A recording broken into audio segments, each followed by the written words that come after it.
How to develop and deploy your first full-stack web app using a static site and Node.js. This tutorial will show you how to convert a static website that uses HTML, CSS and JavaScript JS to a dynamic one using MongoDB. Express, static HTML, CSS, JS, and Node.js. Our tech stack will be similar to the popular MERN stack MongoDB. Express, Angular or React, and Node.js. But instead of using Angular or React, we will use a templating engine called EJS embedded JavaScript. Afterwards, we will deploy our Node.js web app to DigitalOcean and cover domain names, SSL, reverse proxies, and process managers. Learning a templating language can be easier than a JS framework. You can just write HTML, and it lets you insert the same piece of code in multiple locations called partials, or parse server-side variables to be displayed on the front end, such as a username. First, make sure you've installed Node.js on your local machine or VPS hosting provider. If you haven't installed it, go to the Node.js website to do so. With Node.js, you can write server-side code using a special form of JavaScript so you can use an already familiar language. The Node.js installer comes bundled with the package manager npm. npm is a repository for Node modules, reusable pieces of code that can extend the functionality of your server. It's similar to a plugin repository, and Node modules can be thought of as code snippets or libraries, depending on how large they are. Windows users need to add Node and npm to the path so they can call them easily on the command line. For more in-depth instructions, see my guide here. To test that the installation has worked correctly, open a terminal window, and type node v and npm v. If the resulting message starts with a v and is followed by some numbers indicating a version, then the installation has been successful. Now you're ready to create your first server. Once you have created a static website, the first step in creating a Node.js app is to create an Express web server.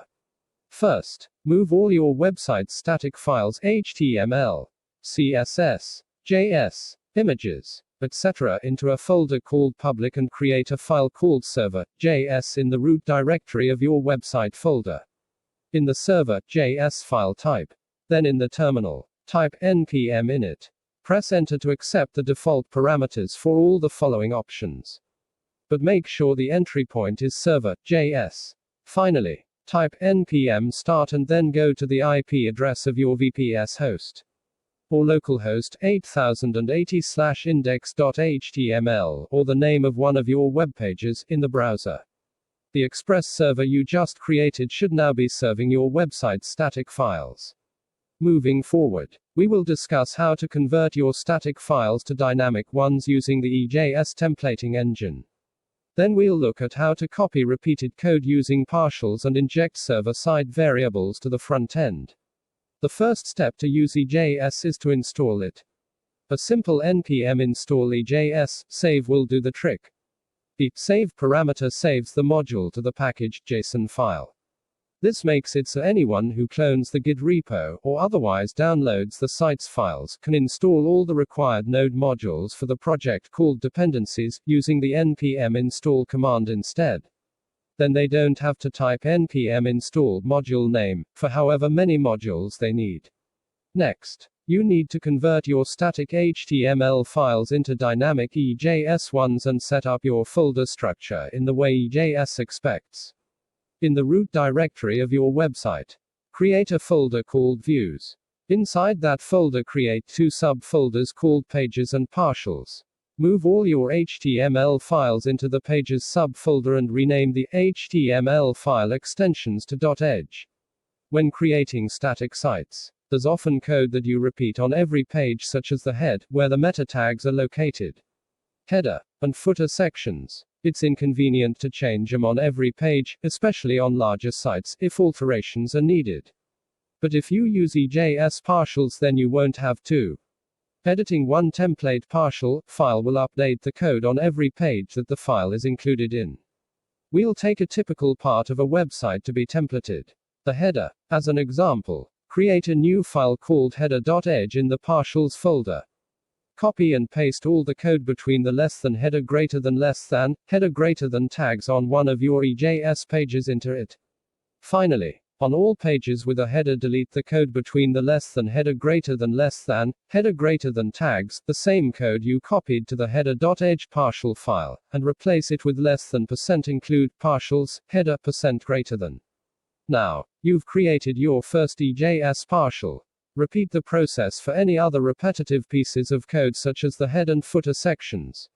Small tip, if you find it hard to differentiate between your pages and partials since they have the same .edge file extension, it can be helpful to put an underscore in front of the names of partials, so header.edge. This is a naming convention that some developers use that can be helpful. Now we get to the exciting part, making the server render the EJS pages and partials so you can see them on the front end. First, we need to add the EJS node module to our server. So, in the server.js file, see example above. Add const EJS equals require as. Now, we need to configure routes. Routes tell the server what to do when a user goes to a certain URL in your website, such as. There are two types of routes. Get and post. Get routes display pages and post routes upload data from the front end to the server, usually via a form, typically before a page is rendered and the uploaded data is somehow used. Since we only want to display our EJS pages, we will just use get routes. Add them after the app, listen 8080 line in server.js.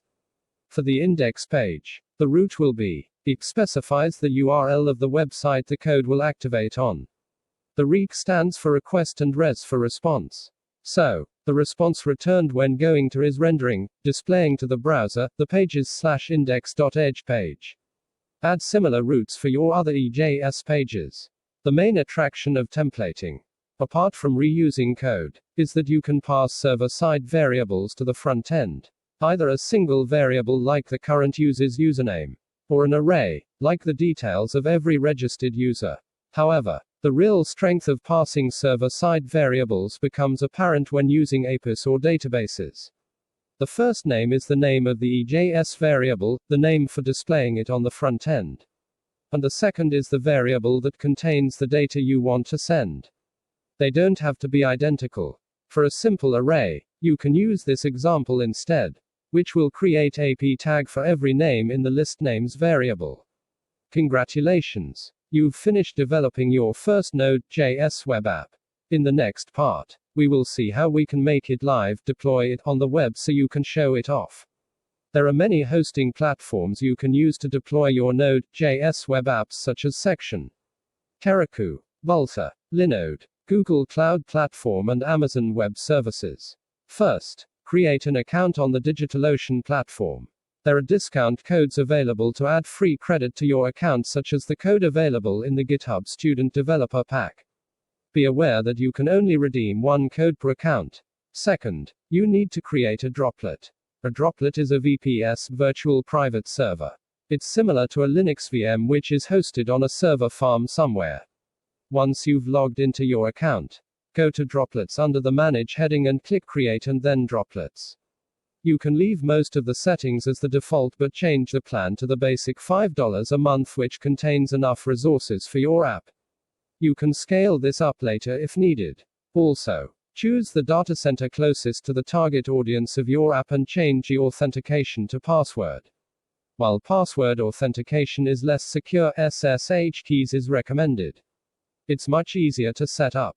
So, for demonstration purposes, we'll use this method. Shortly afterward, you'll receive an email containing the username and password of your droplet which you'll use to log in. Back on the DigitalOcean website, under Droplets, click the name of your newly created droplet, and then click on Console. This will open a new tab that will let you control your droplet. Alternatively, you can use any SSH client with the IP address and user credentials contained in the email.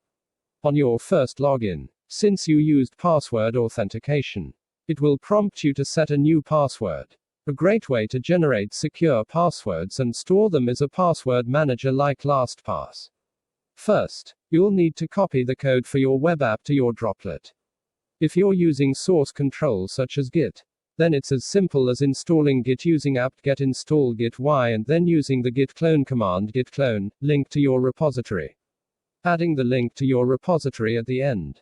Third, you'll need to navigate to the folder containing your web app. Type ls and then enter to view all the folders in your current working directory, location. This will look like the image below. Type cd and then the name of the folder that appears. Type ls again and you should see the files in your web app's root directory. Next, you'll need to install the Node modules dependencies for your web app. If you installed all your modules with save at the end, which saves them to the package JSON file, then just type npm install and press enter. If not, when you run npm start an error will appear with module not found. Type npm install module name, and press enter and then try running npm start again. Repeat the process until the error disappears. If you need to install MongoDB, if you've created a MongoDB database, then follow these instructions. Finally, type npm start to start your web app. Now that your web app is running, in a new browser tab, type the IP address of your droplet, found in the email that DigitalOcean sent when you created the droplet, followed by a colon and the port your app runs on. For example, 167.172.54.51 8080. If you're using an Express web server, which if you followed my Getting Started with Node.js guide, you did, you'll find the port number located in the app listen line inside the server.js file. For example, app listen 8080, which is a common port used. Congratulations! Your first Node.js web app should be displayed in your web browser which is running on your DigitalOcean droplet. You typed in an IP address and port number to view your web app, but wouldn't you prefer a custom domain name like urap.com? Assuming you've already bought a domain, the first step is to add a DNS record so your domain name will resolve to the IP address of your DigitalOcean droplet. A DNS record tells your browser what to do when they load your domain. In this case, it should go to the IP address of your droplet. If you've not bought a domain registrars like Namecheap sell domain names and often other services such as email and static CMS hosting. Though there are benefits to going with a dedicated hosting and email provider. Netlify offers hosting for static sites and SiteGround for CMS websites. Office 365 and G Suite are the kings of custom email providers. See my guide for setting up a professional email to read a comparison of Office 365 and G Suite. Log into your domain registrar and go to the advanced DNS settings of your domain. For example, on Namecheap, it's the Advanced DNS tab on the Manage Domain screen. You want to add a new record as follows. The type should be set to a. The host should be either at or blank, depending on your provider. And the value should be the IP address of your droplet. Repeat the process for the host www, which will do the same for the www version of your domain. It can take up to 24-48 hours for the changes to process. But it's usually between 15 minutes to an hour. A quick way to check when it's done is to go to DNS Checker. Type in your domain name and make sure the type is set to a. When the result comes back as the IP address of your droplet, then you've connected your domain successfully. The final test is to type your domain name followed by a colon and then the port number, e.g. yourdomain.com port 8080. You should now see your web app loading. Now that you've got a cool domain name hooked up to your web app, you'll probably want to remove that pesky port number. We can do this by setting up what's called a reverse proxy. A reverse proxy will tell your droplet when a user goes to yourdomain.com. It should serve the site at yourdomain.com port 8080. We will use the popular reverse proxy Nginx to do so. The first step is to install Nginx. Type the following to update your package list, so you can get the latest version, and install Nginx. Since DigitalOcean droplets are created with a firewall enabled, you'll have to allow Nginx through it so it can work properly. Sudo ufw allow Nginx full will do this. To check the installation has gone smoothly, go to the HTTP version of your domain name, e.g. url://yourdomain.com. If you see a Welcome to Nginx landing page, then it's been successful. The second step is to secure your reverse proxy. Currently going to url://yourdomain.com won't work. That's because we haven't configured SSL yet, and we need to install a package called sitbot to do so. Next, you need to add your domain to Nginx so sitbot can generate a certificate to the correct domain. Open the configuration file using sudo nano, etc. Nginx, sites available, default, and replace the underscores in the server name line to your domain. For example, server name yourdomain.com www.yourdomain.com. Save the file and exit by typing Ctrl+X, Y and then enter. To test that there are no errors in the file, type sudo nginxt, and if there's none, type sudo systemctl reload nginx to reload nginx so it will use the updated configuration. Now we just need to generate the SSL certificate. Sudo sitbot nginxd yourdomain.com www.yourdomain.com will start the process. You should choose option 2 for the redirect process because it will forward anyone trying to access the insecure version of your site HTTP to the secure HTTPS version instead. Finally, we're on to the last step.